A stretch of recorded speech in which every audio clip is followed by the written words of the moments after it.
So he'll bring a junk removal service, they'll maybe buy lunch, they'll do a presentation for us. And, for you guys, that's great because you're getting exposed to 180 agents that whenever they're going to need your services, they can give you guys a call. So, and that's what they do with everybody that we work with in the industry.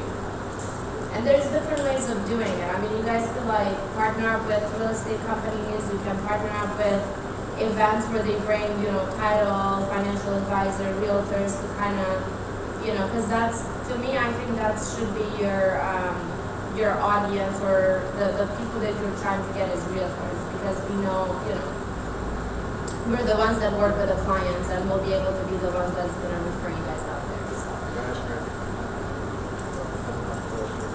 Any questions, guys, you want to ask?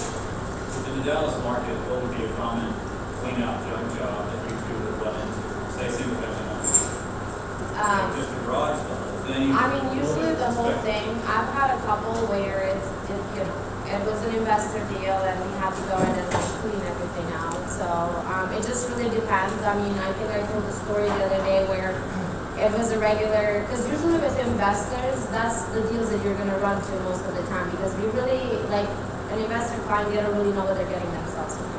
A lot of times we don't even see the property. We just know that, with this much money investing in the property, we know how much it's going to sell. And when you go in there, it's either like a hoarder house or it's trash, then, we have to kind of go in and clean up, and we have to account for the cost of that as well. But if you do it regularly, if you're representing, just like home buyers and sellers in a regular transaction, a lot of times they think that they don't need to do anything in the house, so they'll just kind of leave everything. Like the other day the pool was destroyed and we were supposed to close on it, and we didn't close because they had so much junk in the pool.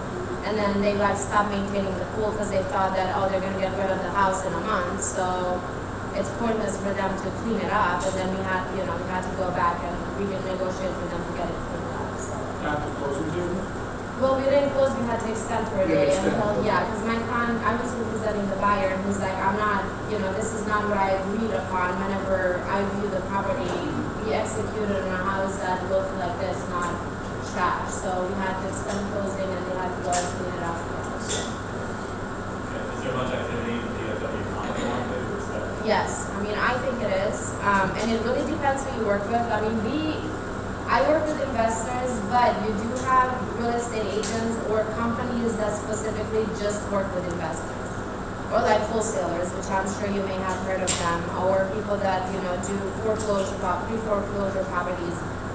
They work a lot with that kind of stuff. I mean, we do a lot more, just kind of regular residential transactions, but yeah, I mean, we have a lot of investors in the business. So who should we target? Who would you recommend that we target as far as real estate? I think the best way to get your foot in the door is to talk to brokers. Because brokers are basically our bosses, right? So what I would do if I was you guys, I would go in and look up boutique companies, boutique brokerages in your metroplex, and maybe reach out to them through LinkedIn. Reach out, see if maybe they're going to speak somewhere, in the area, and just try to talk to them, represent your business. You can always say, hey, I'll buy your office lunch. Can I come in and do a 15 to 30-minute presentation for you? So that's where the sponsors come in. They sponsor the event. Exactly. So you say I'll sponsor it, just to get a group together. Say that again? You go in there and offer to sponsor it to the broker. He'll usually get people to those agents if he hasn't, right? Yeah, exactly. So, and I mean, that's why, because boutique brokers, usually they are very good at trying to keep up with the industry and trying to provide training for new agents. So that's a really good way of you guys to constantly be in front of new agents as well, because you never know. I mean, each realtor has their own connections. So you might run into someone that, all they do is investment properties, and here you go, that's your client, that's going to bring you a lot of business. So how long guys is here in the Dallas market? I guys in Denton County. So you got Sotheby's, Evie Halliday, and say Denton Newlands. So is Newlands who I'm going for, or am I up here in the Evie Halliday? Sotheby's? I would go for the Yeah, Maryland. Yeah. Okay. Because it's usually easier to, in my opinion, I I mean, you could try with all of them, it doesn't really matter. I mean, if you can get your foot in the door, but usually more established companies, they may already have relationships. So I would probably personally try to get the foot in the door with somebody that's smaller, that has potential to grow, that way you can have a partnership. Because we don't allow a lot of companies to come in, right? Because then it doesn't make sense for them. So we have maybe like, let's say, 2 inspectors that we work with. Those are the only 2 guys that are gonna come in and sponsor, and because we're not gonna refer a deal out to like 20 people, right? It doesn't make sense for in this case, for an inspector or for you to be able to sponsor events for that specific. And so just certain brokers are pushing around more square footage that needs to be cleaned up homes. Some specialize in the 3-2 clean house. Exactly, Some are in the opposite category. But there's enough condo square footage in the area for those clean house to make sense. And I think I would probably look up to work with wholesalers as well, because those are people that, most of their deals do come where you guys would be needed in. So maybe wholesale companies. Is there websites that those guys hang out? I know one just because I happen to know him personally, but those are hard people to find. Wholesalers that don't have a certain line on the contract, like flip this in the next 30 days. Is there a place that they? Yes, for you, yeah. There is I usually use Facebook. I can give you the group name. It's called DFW Real Estate Investments in Dallas. And I'm part of a few of them. What if you're in That's how you another get it. town? What would you do? Good. Type in wholesalers? I would, yeah. Wholesalers, use Facebook. Facebook is great to be part of those groups where you can kind of advertise your business. And just Google wholesale brokerages in Miami or wherever you're at, and then just kind of go from there. And find the broker, find the main guy, and then reach out to them. And most of them are going to say yes. Nobody's going to say no to a free luncheon. And anyone ever approach you like an open house? Yeah, that too. We've had inspectors or real inspectors I think I've had that come into my open houses, but that could be a way of doing it too. So if you see an open house, I just stop by and speak with the agent. In case it's kind of hard to approach a brokerage firm, then you won't get past secretary or something like that. Yeah. You're already at the house, an open house, and just come in with my little spiel and present you with pricing and so forth. It might work. Yeah, it does. To be in front of people is always good. Yeah. It's just like networking events and stuff. We go to little networking events all the time. We use a certain app. What's that called that we use? Meetup. Meetup, you can go to meetup.com, and it's not a dating app, it's just an app where people do events. And just go to the ones, for example, we try to avoid going to events where there's a lot of realtors, because for us, I don't want to meet another realtor, right? Because that's not who I'm targeting, So try to go to, but for you guys, maybe that's a good way to start. Go to events where there's a lot of realtors, or realtor-only events. And just go to that, because then you're exposed to a lot more. Realtor only, Well, realtor-focused events. Okay. Yeah. So you can kind of just go there and talk to people. That's my way. So you go to meet up. Easier way to meet you and build a relationship. Definitely. Recommend each other. Yeah. For sure. Yeah, I agree. Anything. Open houses, networking events, whatever works best for you. So. We're in the DFW area. What area is gentrifying right now?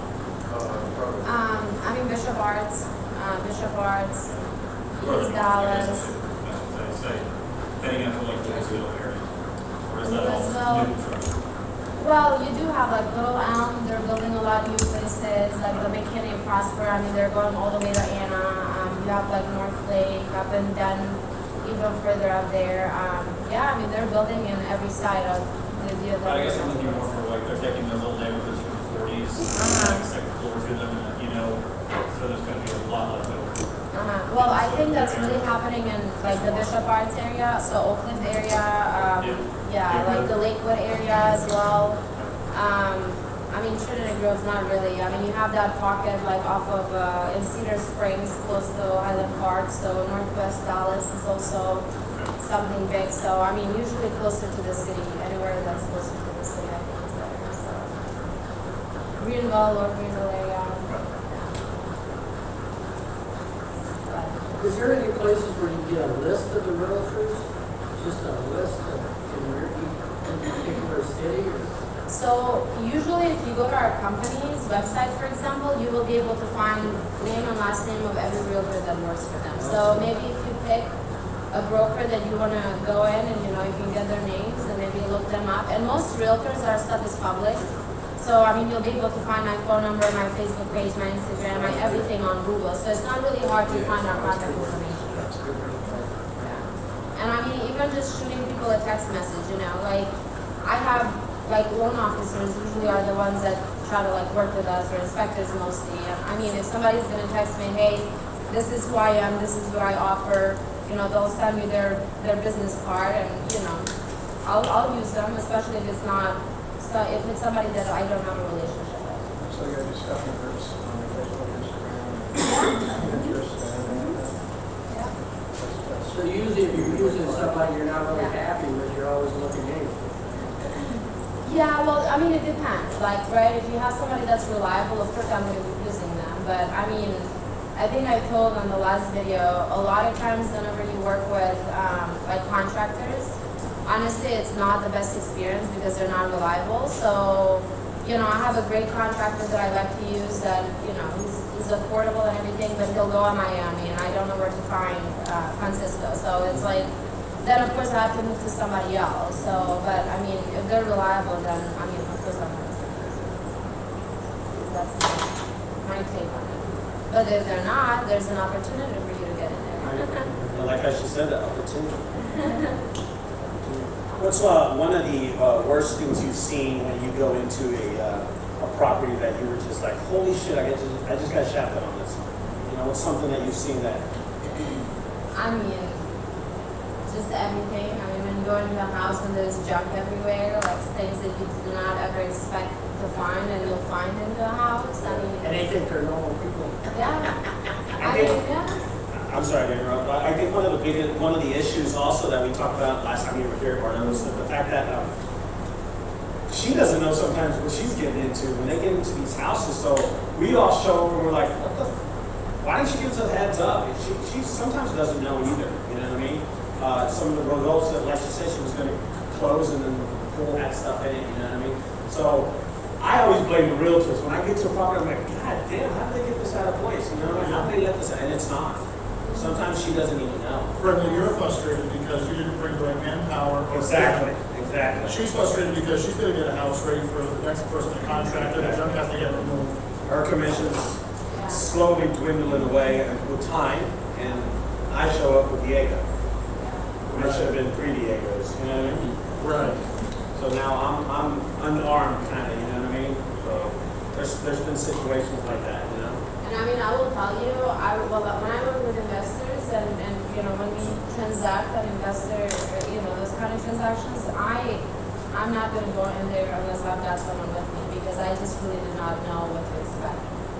So it's either my client or somebody that's going to do the work. I'm like, let's go check it out before I even, get myself into the property, just because I don't know what to expect. Right. So, and I don't want to get freaked out by seeing stuff. I know Ricardo asked this in the video. I watched that video when you guys were live. Who pays the bill? So the client pays the bill. The client pays the bill. So realtors are basically just middle people. We'll do the transaction. The client is the one that comes up to me and is like, hey, I need a contractor. That's our value, right? What we bring to the table is the contacts that we share. And then as well as just contracting, doing the transaction via, negotiating and all that kind of stuff. But I have investors, they come up to me and they're like, I need an accountant, I need a lawyer, I need this, I need that, because they don't have them. And honestly, a lot of, I personally work with investors that are not Dallas-based, so they're not going to know. And that's where I come in and I, provide value by sharing trusted vendors that I work with. Right. So, and then, they pay the bill. I'll just let them know, I'm like, hey, this is how much it's going to be like, and it gets passed on. So in a situation like that, where Ricardo shows up and there was a little bit of junk, but it's a lot more, I guess communication is really important, so that you can pass this on to the client, so that they're aware of the pricing. The pricing, yeah. Straightforward pricing.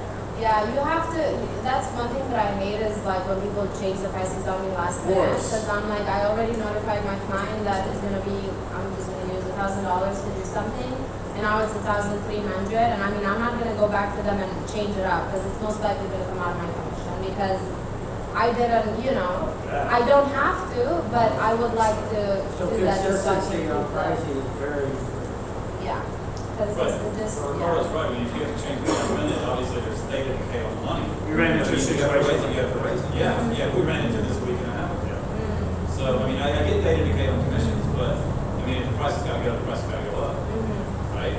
Well, yeah, but I'm just saying, like, whenever the bid is given to me of what She's it's just, don't expected. kill the messenger, in other words. Yeah. You know, but that's- she's that's saying exactly overall, what we're once in a doing. while, you're gonna get that, but overall, you're gonna know if the guy's consistent or not when you use him all the time. Yeah. So, and I mean, that's like that with everything. Like, if I bring an inspector out and he gives me a price and then he comes in and is like, oh, well, you know, it looks like it could be more or whatever, you know, I at least like to be communicated before I tell my client what that's gonna look like. Whether, if you have to come out and see the property before you give me a price, that's fine. Just don't tell me it's $1,000, then you come over and you see that, you know, that's not $1,000, then I've already communicated something different to my client, so. So, how quickly, when you walk into a property and you just go, all right, this is gonna have a clean out, how quickly until one of us gets in there? I mean, ideally your as quickly as possible. Yeah. Like, I mean, I would like it to at least, the appointment to be set in the next week or so, because with investors, I mean, they are looking to go in there, clean it up, renovate, and put it out on the market. Like, they don't have time to waste and sit on that property. Yeah. Well, they wanna get in there and get the gas. And they're sitting on bank money too, Yeah. finance too. It's not like they're coming out of their pocket. Yeah, and a lot of Banks. things that are coming. Yeah. The banks are sitting there going, we just give you $100,000, what are you doing with it? We're about to start making payments on it. And they're sitting on money and then she's sitting on her commission. So you got bills, those are money out of it. I'm not sure. It just really depends on what kind of loan you get. Which, I mean, yeah, I'm not a fan of that, but you know, there are investors that use hard money loans, and you know, those usually are 3 months. But that's good to know, because I mean, if you're floating 12 in 90 days, like, you know that investor needs you in yesterday. So, I mean, it's something, that's why I asked. Even if it's 2%, they're gonna need you in that. Yeah. Yeah, but their pulse is a lot slower, 2% at 12, you know, they're texting us. The more they can keep their houses rolling, the more they can have. And then, I mean, taxes, you still gonna have to pay taxes. It's not like you would have, so. Besides realtor, discussion groups, what discussion groups do you target outside that? Do you do it by the code and not just a girl? For me, like for my professional career, or like. Moms group chats? Well, I'm personally involved in a lot of different things. Like I'm Albanian originally, so I'm from Southeast Europe. I don't know if you guys don't know what that is, but It's in so it's in Europe. So yeah, it's close to Greece, across Italy, there maybe. But like I'm a board member for my community. I lead their young Albanian professionals groups. I do a lot of work, like nonprofit work outside my profession, and that's how I can connect with other people as well. So I dance salsa. I mean, we meet so many people whenever you go out and dance and all that kind of stuff. So I think, Yeah, you should take small salsa lessons. yeah. Oh, it's sorry. fun. That's funny. You know, this is a chance for y'all to, these are Dallas realtors, are very successful in what they do. She's managed to give me jobs in the past. This is a good chance for y'all to think about good questions y'all want to ask them, you know what I mean? And especially when you're starting out, you know, and you haven't really got any jobs. Y'all keep on asking, you know, hey Ricardo, how do you get the realtor jobs? How do you get the addictions? How do you, right here, you know what I mean? It was,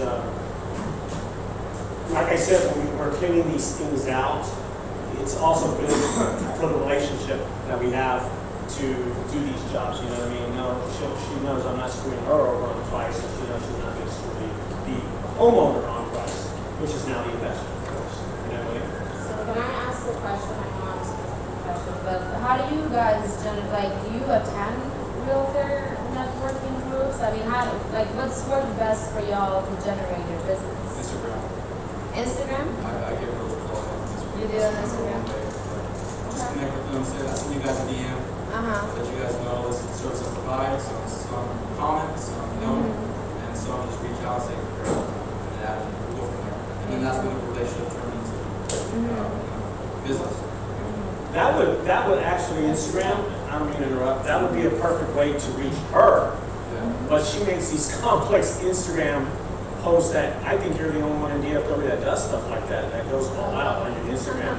So she would appreciate a badass post, you know what I mean? But imagine the older realtors, the old men and stuff, they're not gonna fucking be on the Instagram. Who are you kidding? This girl goes all out on her posts. They're very, very good.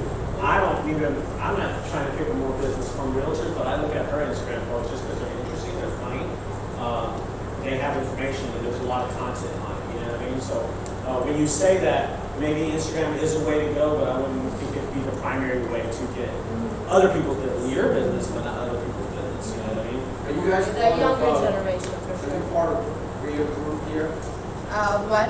Real estate investment agency or association? RIA, it's called? I'm not, no, I'm not, Okay. no. That's another good way for you to interact with realtors. They have monthly meetings, go there and meet with new potential customers. That's what I was gonna ask, how do we find out about where they're having these monthly meetings and where they're having their? Meetup, I would say meetup.com, So you yeah. just go on Meetup and your area and just, Yeah, you can put in exactly how far out you wanna go, so your location. And I mean, every real estate event is honestly on Meetup. And then of course Facebook, you have an events page on Facebook where you can go and check out the events near your area. On Meetup, you can filter it by real estate events and it'll just only show so you you. just type in Meetup and then type real estate events and you pull them up. in Yeah, your they'll area. pull them up in your area. And then just attend RSVP and go to them. And you would recommend any guy like this that has a business doing this to attend it, pass out cards or something? Yeah, I mean, if realtors are your target audience, then yeah, I would say you go. Like, personally, I don't go to them as much just because I'm not gonna get any business from realtors. I try to do things where there's non-realtors, but but you could definitely go to What do those. they usually have at these Meetup groups? What are they talking about? So usually it's just maybe like a happy hour. So it's either you go, you drink, you talk to people. It may be a presentation. So you go in and you kind of sit down and somebody is presenting their business and you have like a meeting greet of 30, to 50 minutes before or after. So, I mean, it's a good opportunity to hand out your business cards. I you just done a video with Ricardo that a lot of these videos, these meetups that you go to, it's all Yeah. brand new realtors. So are we specifically looking for wholesalers meetup, investors meetup, landlords meetup? Because I think you get caught in a trap, there's 15 newbies sitting in the room, and How do you find out real estate agents are closing the most deals? Like 80% sells 20%, 20% sells 80%. Well, that's all real estate companies. I think in real estate, and a lot of Is sales that public business. information, the realtor that was? It's not, It's no, not. no. That's what I was wondering, how, because some realtors will sell as many, 20 of the next person. So in the newspaper, when they list the sale, the price, the address, the previous owners, and that's not what comes from MLS. It doesn't mention the real estate agent. That's not public. Yeah, it doesn't. That'd be great. I don't know, I don't know about where you are in Mass, but I know in Denton, they like to flex. So all you gotta do is get them talking, they're like, oh, Maryland Newland sold 13 million Well- last year. You can figure out real quick. But where sometimes- the action is. That person isn't the one doing pickup. Right, but I mean, that's a good place to be able to spy with it. Yeah. I mean, I would say new agents, you never know what their connections could be. It could be a new agent that their dad is a builder and is building half of the DFW area, but he just got his license and he wants to do something on your own. So, voila, you're in with somebody that has really good connections. But finding established people, it's definitely also, somebody that you want to go after. So brokers, I would say brokers. So to answer your question from my perspective, how do I get into real estate agents? A huge percentage of jobs that I do are people preparing to get their house ready for sale. They've been instructed by the real estate agent to clean out the basement, garage, whatever, declutter. If that customer is happy with my job, instead of me contacting the real estate agent, I have a form, thank you letter, I put a few business cards in, it says, if you wouldn't mind, I don't need a review on Yelp or Google. What I really need is for you to pass these on to your real estate agent, saying you appreciate the job that I did, if you did. And a few of that. A few, okay. I mean, that's pretty different citizens to give, so Right, I would do it that way. right. I hear you. I'm in like the Massachusetts Cape Cod area. So it's a little bit more historic, Old people. yeah. Mom. That's north of me, that's South Boston. What else we got, guys? What we got? They drove all the way from Grandview, Texas. You don't go to like a military event, what do you know what you go to? Say that again, sorry. You don't, for me up, you don't go to a military event, what other events would you go to? If I don't go to like, Can you get to military events and soldiers? well, I mean, like, I'll go dancing. That's where I meet a lot of people. I throw events at myself. So, like, I throw events through my community because a lot of times, whenever you're in an authority position, people are going to respect you a lot more. At least that's what I've come to find out. So, if you get maybe a group of people together and you do a monthly, I don't know, just a happy hour for the people, realtors in the industry or something like that. You don't know? And then, like, if people know that you're the person doing it, so it's like, I have people that come up to me for everything because they know that I'm the person throwing the events. So, I mean, it's always a good idea to, even if you start with 3-4 people. When I started my group, I had like 10 people that came to it, and now I have up to 70 people that come to my events. So, you know, you just gotta start somewhere, be consistent, and then people will find out, you know, they'll come to you for everything. And yeah, just kind of go from there. I mean, I have people come up to me for everything, literally, I'm not joking, not just real estate. Because they feel like since I know everybody, I might be able to help them, which it's How do you find the real estate agents like you? You know which ones that are. I mean, I think a lot of real estate agents are actually like the ones that do full-time real estate and the ones that, you know, want to survive in this business. A lot of them do have those kind of, you know, they either belong to nonprofits or they do a bunch of, yeah. Because you have to be able to do, you know, things like that in order for you to do business. So like we have a lot of agents that work in our company are actually models. A lot of agents that work in our company used to like cheerlead for the Dallas. So like they have this circle of people and they, you know, they're kind of around that a lot for them to be able to be successful in their business. What record are you with? Roger Seeley and Associates. Yeah, we're located in Knox Henderson and like Highland Park area. Yeah. So we should go to the happy hours, what you're saying, you know? Go to happy hour. Unless you're an That's alcohol. for sure. You're an alcoholic. I can see you using that guy. I'm joking. Roger Seeley. Sorry? Roger Seeley. Roger Seeley and Associates. Yeah, I mean, you'll start drinking a lot more once you're in this industry where you deal with people, so. Just go and mingle and then introduce yourself and then, oh, Right. you're good. Oh, wow. So, So if I want to do more eviction trash house people, property managers, that's the ones that deal with the evictions mostly? Is Yeah. it? Okay, just. We have a property management company that does all of that kind of stuff, so yeah. Okay. And it depends, because some you know, you have landlords that manage their properties themselves. You have a lot of them that will manage, you know, through the property management company. But all those are tied to one brokerage. So like, for example, my investors, I get them sign up, you know, they do everything with me, like listing the house for sale or lease or whatever. And then if we have a house that they're renting it out, I get them connected with Hewlett Property Management, which is our property management company, and then, you know, they go through that to maintain the lease and all that kind of stuff. So, but I mean, it usually comes from me. I'm the one that connects them with the property management company, and then we have a director of our company that deals with that. what's the best way to approach property management? What's the best way to approach them? Say, put a time, Exactly. email, I mean, honestly, person face will to walk in face. and say, That's what I do a I lot. would say this face is to who I am, face. this is what I do. Stop in and take, Where that guilty. go in and take cards, introduce yourself. That would get. Anytime you see any title company, property Yeah, where you management, feel. real estate office, just walk in with a bunch of cards and tell them what I do, introduce myself. And I don't get a lot of immediate jobs that way, but a month down the road, 2 months down the road, yeah. And then you build I relationships. had one real estate agent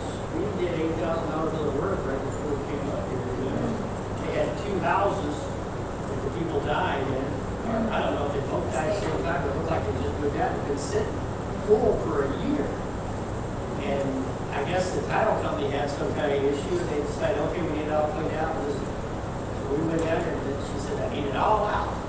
What about that? All out.